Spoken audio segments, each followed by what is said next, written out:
سلام، این موتور منه. امروز اومدیم آموزش رنگ کردن لاستیک رو به تو بدم. شما هم حتما مثل این عکس دیدین که نوشته های لاستیک سفید شده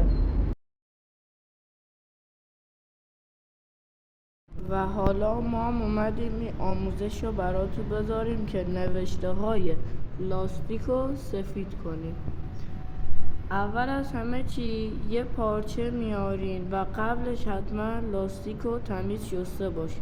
بعد که شستین با یه پارچه لاستیک خاکاشو میگیرین. بعد که خاکای لاستیک رو گرفتین میرین یه دونه غلطگیر که قیمت زیادی هم نداره میگیرین که با یه همین قیمت کم یه رخ خفنی به موتورتون میدین.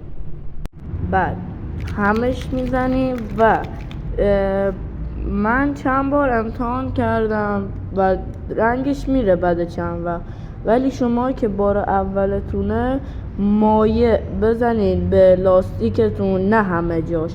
مثلا این کنار نوشته که اگه جوهر این پخش شد با آب راحت بره که دیگه لاستیکتون الکی کثیف نشه و خوشگل بشه. حالا من یه دستی درست انجام نمیدم، این کامل این کلمه رو براتون انجام میدم میام. و حالا اینم این زیاد خوب در نیامد چون هوا شبه. بعدش هم اگه خوب مثلا این زیاد قشنگ نشد، ولی از دور خیلی قشنگ میشه و چرختم به چرخونی یه رخ خفنی میده. حالا میرم بقیه چرخم میزنم و اینم میشه رخ حرکت لاستیک تو حرکت. البته تو سرعت های بیشتر دارید قشنگ کرد.